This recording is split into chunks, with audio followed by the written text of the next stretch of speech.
இப்போ ரீசெண்டா ஆக்டர் ராஜேஷ் அவர்கள் வந்து இறந்து போனாங்க. அதுல ஏனோ தெரியல சித்தா டாக்டர்ஸ தான் வந்து ப்ளேம் பண்ணாங்க. மேபி அவங்க சரியா ட்ரீட்மெண்ட் கொடுக்காம இருந்திருக்கலாம். இல்ல வந்து டைம் வேஸ்ட் பண்ணியிருக்கலாம் அப்படின்லாம் ரீசன்ஸ் எல்லாம் சொன்னாங்க.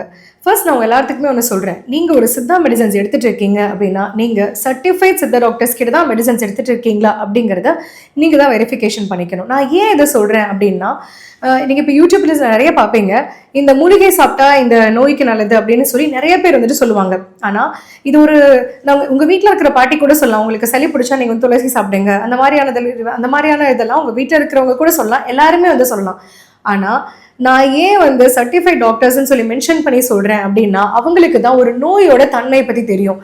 ஒருத்தங்களுக்கு ஏன் அந்த டிசீஸ் வந்துச்சு, என்ன காரணத்தினால வந்துச்சு, அதில் டைப்ஸ் ஆஃப் டிசீசஸ் இருக்குது, அது என்ன மாதிரியான டிசீசஸ் வந்திருக்கு. ஸோ இந்த டைப்புக்கு இந்த மெடிசன்ஸ் கொடுத்தா தான் நம்ம கிளியராக இருக்கும், இந்த டைப்புக்கு இதை கொடுத்தா தான் கிளியராக இருக்கும் அப்படிங்கிற அந்த ட்ரக் இன்ட்ராக்ஷனும்.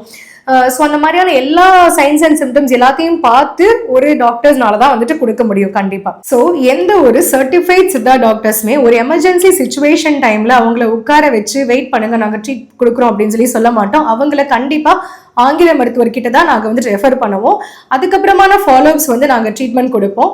ஸோ நீங்க சித்தா மெடிசன்ஸ் எடுத்துட்டு இருக்கீங்க அப்படின்னா, அரசு அங்கீகாரம் பெற்ற சித்த மருத்துவர்கள் கிட்ட தான் நீங்க எடுத்துட்டு இருக்கீங்களா அப்படிங்கறது நீங்க வெரிஃபிகேஷன் பண்ணிக்கோங்க. நன்றி.